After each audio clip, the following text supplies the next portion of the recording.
Дорогие друзья, более 10 лет не пела этот романс. Специально для вас решила вспомнить. Надеюсь, вам понравится. Койшан гана келерсің сен. Шамсия Жихангирова сөздері, Луиза Батыр-Булгари музыкасы.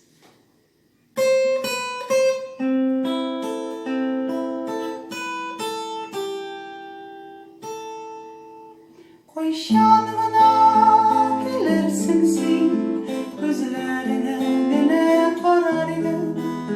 Bir söz etmesek de gözlerini anılar idim seni, anılar idim. Gönlümde bana değil güzel, dolgunluğuna dalgana, ilerle diye köte köte, ömrümü de yalnız bana. Gönlümde bana değil güzel, dolgunluğuna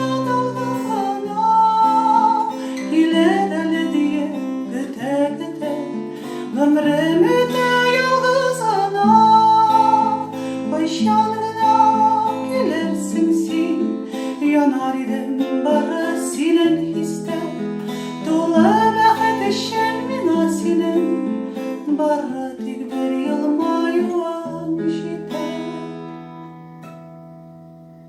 Gönlümde bana değil güzel, dolgunluğuna